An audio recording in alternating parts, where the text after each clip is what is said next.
Saya son korek terminen dufe. Hal makabata biya biya sejurutu. Baca batis. Nanti ni sah mau dibaca. Baca. Nara gesari mi.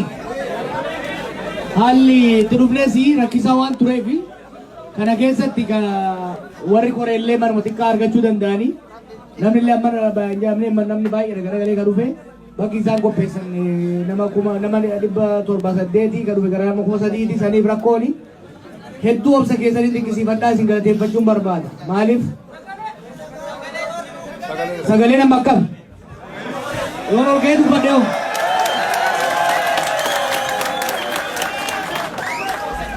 Ijoollee tullumannaa jira amma saniif hin gattaa'e. Akkuma jechaa turetti galmi xiqqaate haa ta'u garuu wanni guddaan obsa keessan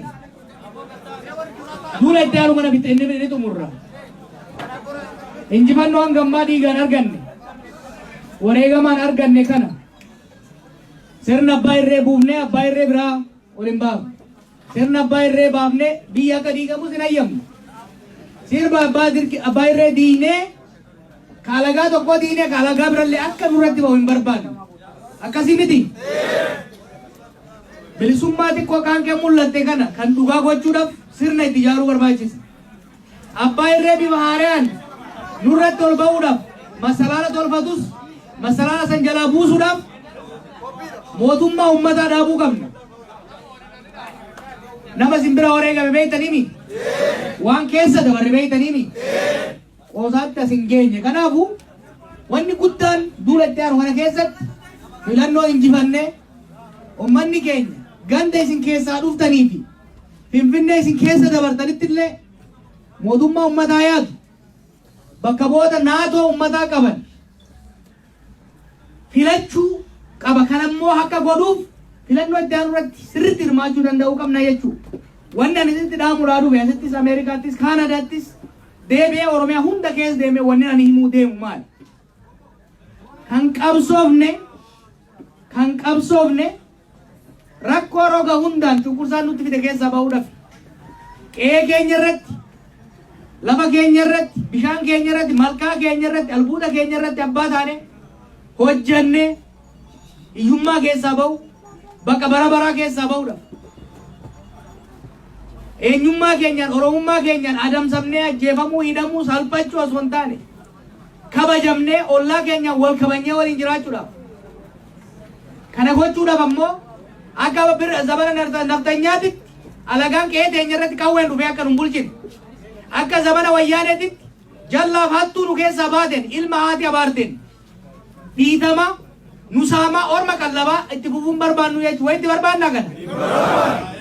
Kanaaf akkuma qabsoofne ummata keenya sirna wayyaanee jalaa baafnetti akkuma qabsoofne sirna abbaa irree waggaa 50 nu nyaachuudhaaf qophaa'aa turre hagamsine ofirraa galchinetti ammallee qalbii osoo hin hirin osoo hin qoqqoodamin tooftaadhaan masakamaa tokkummaa keenya cimsaa saffisaan bilchinaan jala caalaa filannoo nagayaa kan dimokiraatawaa gaggeessine mootummaa Oromoo Oromiyaa kan naannoo keenya qe'ee keenya nuu bulchu mootummaa dimokiraatawaa Itoophiyaa kan nullee qooda keenya keessaa qabnu sabaaf sablammiin biyya saniitis qe'ee isaatirratti ofii nuuf bulchee Itoophiyaa walii galaan immoo akka bulfannu nuuf ta'u dhaabbachuu barbaannaa jechuudha.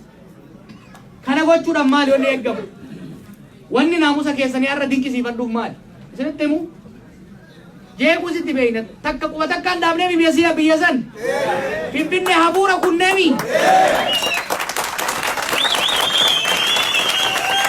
Nuyi warqeerroon Oromoo, nuyi qeerroon Oromoo, nu qabsaa'onni Oromoo, nu uummanni Oromoo qawwee takka osoo hin caalamin qawweedhaan caalamne humnaan caalamne maallaqaan caalamne dippiloomaasiin caalamne osoo isaan taankiidhaan bo'anii hafuura itti kunnee ofirraa kan gaggeessuu dandeenye sammuu keenyatti fayyadamneeti tokkummaa keenya cimsanneeti naamusa keenya cimsanneeti jechuudha.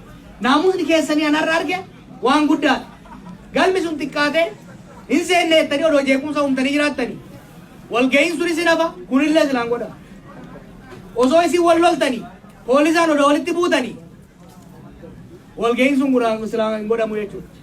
Isin garuu ganama hiriira gootanii hiriira irratti garuu waan Oromoo Oromummaa faarsa waan walqixxummaa bilisummaa faarsa malee waan saba biraa xiqqeessa osoo hin dubbatin galma dheettanii galmi isin hanqannaan xaarii keessanitti osoo naarin warra qindeessanitti osoo naarin oomsitanii ayya ammoo sirritti siitii ija kana raggatiin reeduu guddaan dhufe kanaaf rakkata kanaaf naamusni isin agarsiiftan sun tana baay'eetti isin faarsuu fi miti kan hin jedhu isinitti himuu geerro hanga isin naamusa qabaattanii hamma wal dhaggeeffannetti abbaan fedhe abbaa irree ta'uu hin danda'u biyya sanitti akka jedha. Abbaan sirna du'aa Minilik barbaadu wajjin du'ee achitti itti gala malee Oromiyaa irratti hin deebisu lama jira.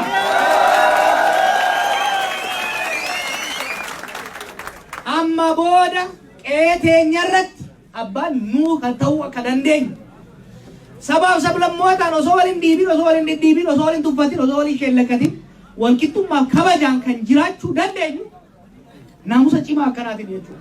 Tokkummaa cimaa akkanaatiin akkanatti walitti dhiphattanii waloositanii osoo waliin ciqilfatin deemuun kuni dhugatti isinin boon maaliif beektu miidiyaa jaraarratti waltajjii jaraarratti akka fedhe qoma dheedhee kanan dubbadhu wattaadara miliyoona meeqa waan hin qabuufi miti.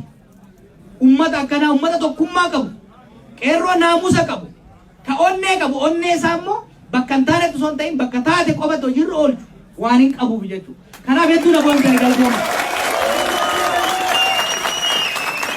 Amma naamusa guddaas waan gootaniif hedduu waan na gammachiiftaniif hireen jara kaanii hin kennin hin kennaa jechuudha.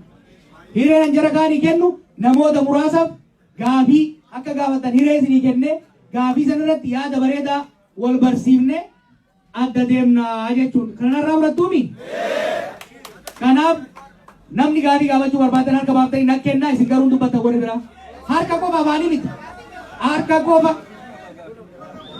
Boleh sekian. Jawab, kaji. Sini ni tak tarik kan.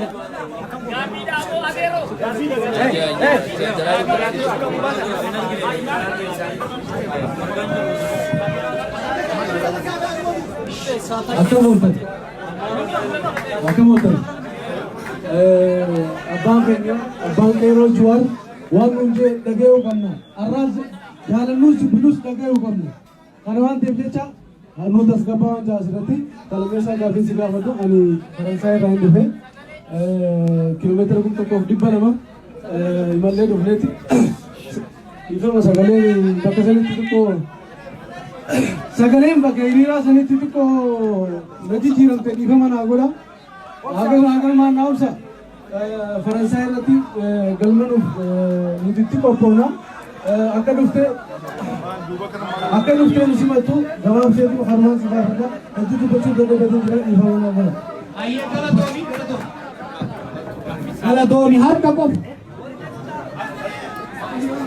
Gurbaasuun.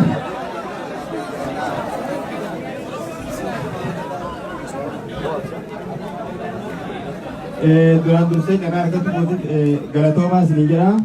Akkasumas sillee bakka rabbiin nagaa wal agarsiisee akka gaafii nama tokkotti akka ani gaafachuu gaafii kiyya jechuudha. Qophii haala biyya keessa deemu kanatti isin warri karaa biyya Arabaas ta'ee biyya keessa deemtan ni beektan.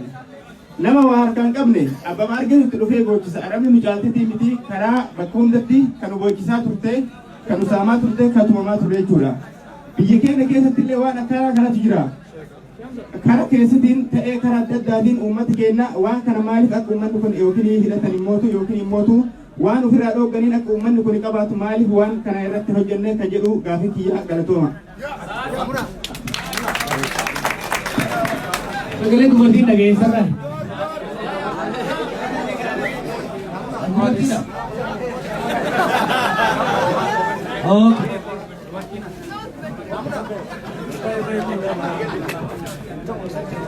Akkam ooltan Oromoo. Jawaariin baga hamtuu sitti yaadan jala rabbiin si baasee jedhan.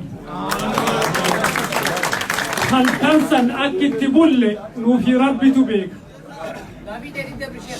Kanaafuu gaaffitti dabra ani kan dhufe Faransaay irraayi waldaa koomunitii Oromoo hawaasa Faransaay irraayi namoota muraasa wal gurmeessine akkuma obboleessi kiyya jedhe kiiloomeetira 1,200 deemnee dhufne.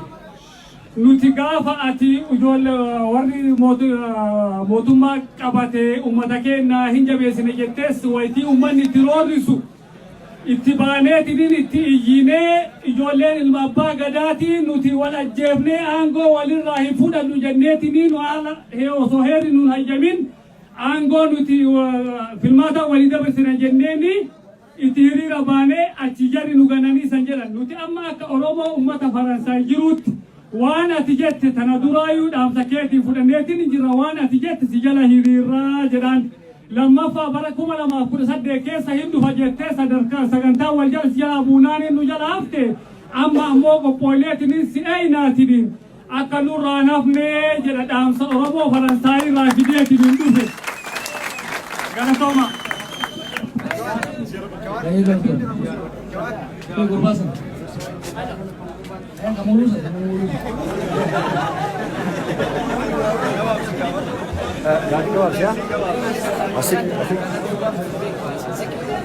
Carraa kana naagannoo keessanii jalqaba irratti galatoomaati. Anillee bilisooma warra yaadam jedhamaati kan dhufe akkasuma Faransaay irraa hin dhagama. Akkuma jedhan anillee kan dhufe Faransaay irraa yoom akkam xiqqaatu kiiloomeetira 2,300 achi ol fageenya akkasii irraa dhufeetiin asitti keessatti argama. Dhufu wajjin isin wal arguudhaaf jireenya kootiifis riskii qabsiisee hin beeytanii ciitii waliin keessa jiru hundi keessanuu riskii qabsiisee riskii san keessa dabreetii biyya kana dhufee si jechuu barbaadeeti. Kanaaf gaafii kiyyattoo itti fuufu gaafii kiyya inni jalqabaa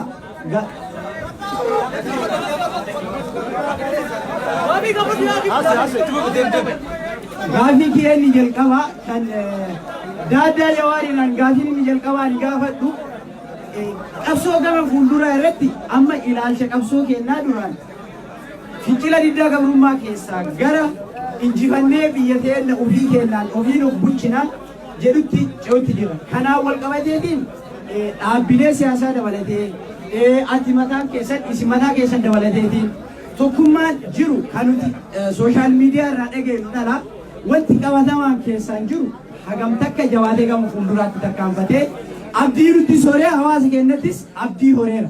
Isa tokko gaafii isa lammaffaa yoo injifanneetiin kataan taate biyyi keenya waa hedduun duuba jirti.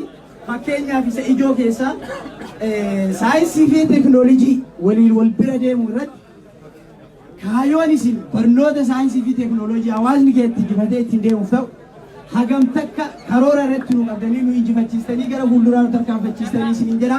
Galatooma hora bulaa dagaagaa deebanaa.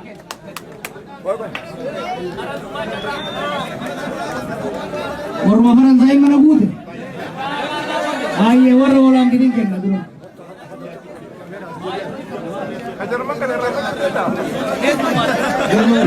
Mana guuttanii tanii tasgabbaa'ame hedduu galatoome jawaa Nasruudha kan dhufe Hoolaand irraa.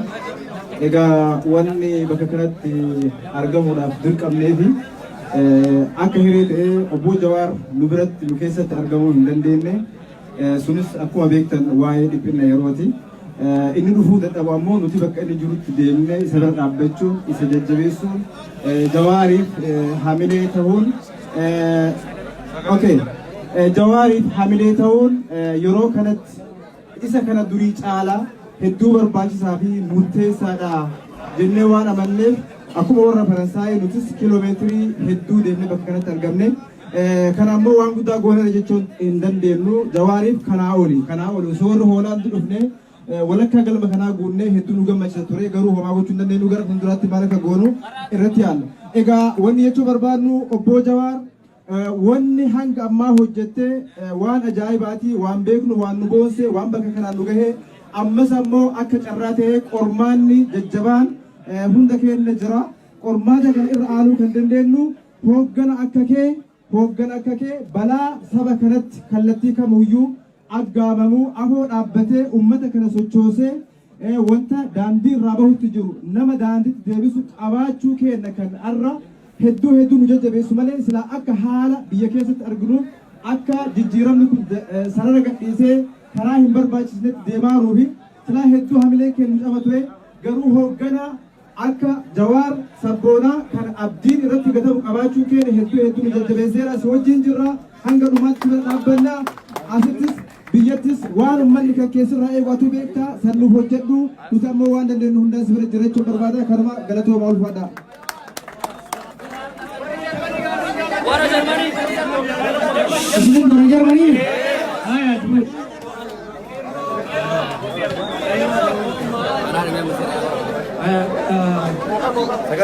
Gaaffii lamaan qaba.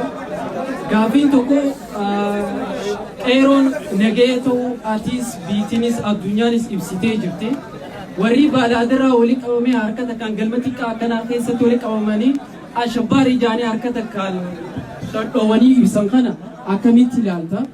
Kalammadaa immoo waa'ee saatanaawi biyya guutuu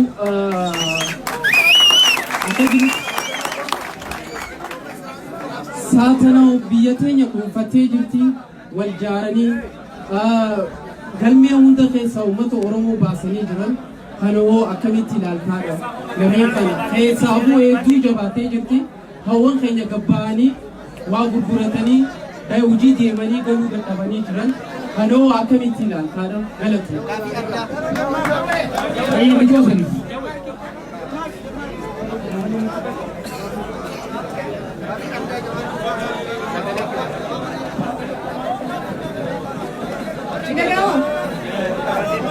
Okay, gaaffii sadii qofaan qaba. Raawusee siin jaalladha akka gaariitti. Lammataa filannoo irratti deemaa jirta. So filannoo irratti akkamitti deemta? Yeroo xiqqaa kana keessatti akkamitti deemta? Lammataa ani intala Direedawaati. Direedawaan hedduu atteeshinaa keessanii fudhattu maaliif? Hedduu keessan jechuun warra Oromoo fi daabbanii jettan irra waa'ee Finfinnee fi Oromiyaa ta'an irratti hedduu haasoftan. Garuu atteeshinaan qabdan waa'ee Direedawaa irratti maaliif akka ta'e naa deebisuu dandeessaa? Sadaffaa waa'ee bilchiginaa paartii maal yaadda? Gaafuma kana galchuun.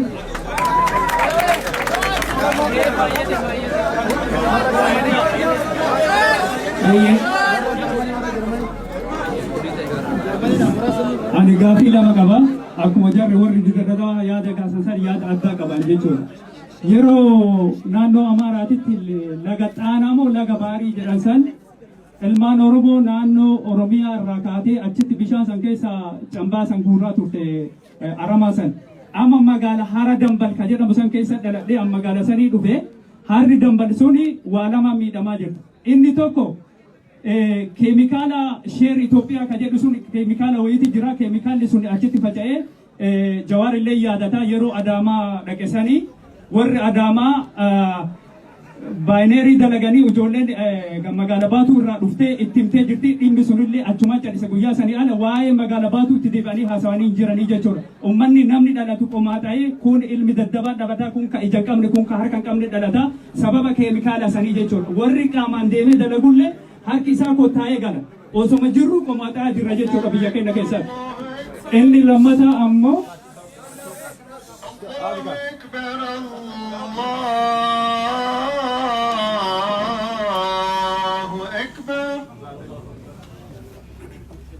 أشهد أن لا إله إلا الله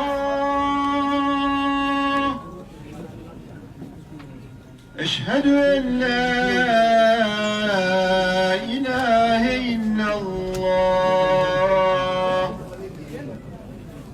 أشهد أن محمدا رسول الله أشهد أن محمدا رسول الله حي على الصلاة حي على الصلاة حي على الفلاح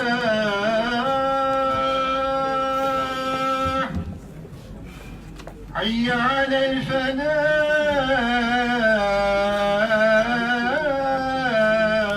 الفلاح الله أكبر الله أكبر لا إله إلا الله اللهم رب هذه الدعوة التامة والصلاة القائمة آت محمدا الوسيلة والفضيلة وبعث مقاما محمودا الذي وعدته إنك لا تخلف الميعاد اللهم صل على محمد وعلى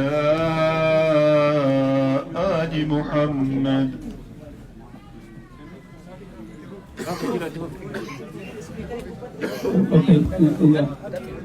Okay, yaada kiyyan fidadha. Inni lammataa wanti jechuu barbaadu laga baatuu keessatti cambaan jedhan suni rama guutamee jira. Karaan bishaan ittiin argatanii dur lagni sun qurxummii horsiisan beekamaadha. Akka biyyattiitti jechuudha. Akka naannootitti illee odoo hin taane qurxummiin sunillee badee bishaan sunillee sababa keemikaalii sanii badee jira. Isa kana akkamitti laata? Sibirallee dhufanii waan kana dubbatanii jiranii isaa kanatti maal yaadda jedha galatoon. Ayyee galatoon deebiin kenna abacha.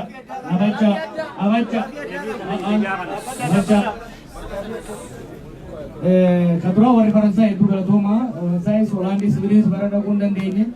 Iskeejuulii baay'ee taa'eeti ammaa saffisaan akkan deemu eegaa jiranii deemuu qaba. Hojiin baay'een hojjetamuu qaba. Garuu hin dhufna akka osoo hin ta'in hogganoota biraa wajjin probably February March keessa yoo dandeenye filannoo dura dhufuu yaalla.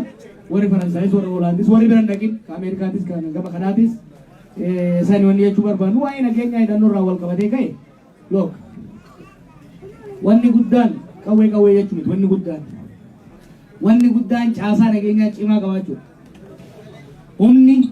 Humni addaa Oromiyaa humni nageenyaa Oromiyaa milishaan Oromiyaa meeshaan qabu yoo gilaashii qabaate rasa keessaan qabu maaliif mootummaa uummataa yaadu waan hin qabaataniif sirriitti himu filannoon kun waa hundan fuudhu garuu namoota waa furuu danda'an gara furuun duraatti isin bita mootummaan uummataan filame gaafii uummataaf deebisa uummataaf hojjeta sababa kanaaf waa'ee nageenya irratti illee waa'ee misoomaa irratti illee deebii warra ammaa kanarraa baay'ee eeggachuun ulfaataadha namni akka biyyatti dhiyaatu hin jiru gariin jallataadha kasilaa qalbii wayyaa humnaan qabu jechuudha humna akka horatoo barbaaddan filannoo kana irratti hirmaachuun baay'ee barbaachisaadha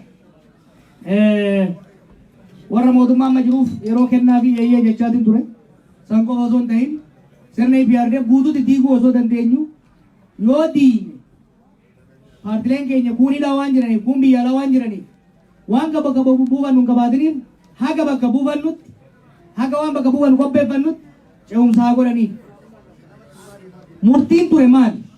Murtiin ture ce'umsa waggaa lamaa tana geggeessanii waan gaarii yoo geggeessan uummanni Oromoo akka haaraatti filata. Yoo hin geggeessin galateeffatee amaanaa itti kennan irraa fuudhee hoggana haaraa filatee itti kennaa jechuudha. Kanuma wanni walii kennu wandoo isaati. Iccitiin biraa tokko hin jiru. Amma akka filannoof hin qophooftan warri akka biyyaa warri filannootti seeruu barbaadu hoggana haaraa barbaachisaa. Mootummaa haaraa barbaachisaa jennee deemaa jirra. Mootummaa haaraa barbaachisaa yoo jettan nu filattan. Lakki warri jirtu waa bu'uu jettan jara filattan jechuudha. Hamma filannootti obsuudha. Hamma isaan humnaan hin deemnetti obsaan biyya tasgabbeessanii gara filannootti deemudha. Gaafa filannoo warri taayitarra jiru dhuunfaan isaa ta'u akka paartiitti waan waggaa 27 nu godhan dhiibnee fi jirraa waggaa lamaan hojjetanitti waan waggaa 27 nu irraanfachiisa yoo jettan korojoo dheeytanii filatta. Lakki waggaa lamaan kanatti waan guddaan hojjennee waan hin jijjiirree jettan immoo irraa fuutanii warra haaraatti kennitan. Kanumaaf jiran kakabsoofneef kanumaaf jechuudha. Gara tokkummaa hogganootaatii fi jaarmiyootatti hogganni amma mataa ol jalan kaayanne ka amma adda adda fiigu sun abaarsa qaba homaa gochuu hin danda'amu. Irratti roorroon amma dhufuuf deemtu aggaammiin amma Oromoo fi sirna federaalaa biyya sana irratti godhamaa jiru san arguu yoo barbaaddan miidiyaa Itoophiyaa banadhaa laala. Televiziyoona Itoophiyaa, reediyoo Faanaa waalta biyya alaa kanaa waan deemu waraaboon irraa bu'ee qeerransi irra ba'u jee amma kalamee nama caccabsu dhufuu ta'a kan irraa ka'uu nama dhoorgu dhufuu ta'a kun immoo abaluma abalatti baasu ani wani isinitti hogganoota hunda wajji mari'achaa jirra garaagarummaan homaatu hin jiru hogganoota jidduutti kanaaf bifa kanaan kanatti jirra dhumarratti masgida keessa kan jirru hedduu galatoomaa warri masgida illee nuu galatoomaa hawaasni as jirus nuu galatoomaa deengadda charchitti godhanne arras masgidatti godhanne wanni ani isin gorsu uummata keenyaas jirtaniin wanni ani isin gorsu warri kiristaanaa bataskaana guddaa jaarradhaa bitadhaa warri muslimaa masgida gaarii akkanaa tolfadhaa walga'iillee keessatti godhattanii salaannis waan eegalaa jiruuf dhumarratti wanni ani isin dhaamu maali tokkummaa keessan cimsadhaa jaalala keessan cimsadhaa barnootan cimaa kanuman isiniin jaa gaafa miidiyaa walitti deebinaa hedduu galatoomaa isiniin jaaladhaa amma nu dabarsitanii yeroo kaa walitti deebinaa galatoomaa.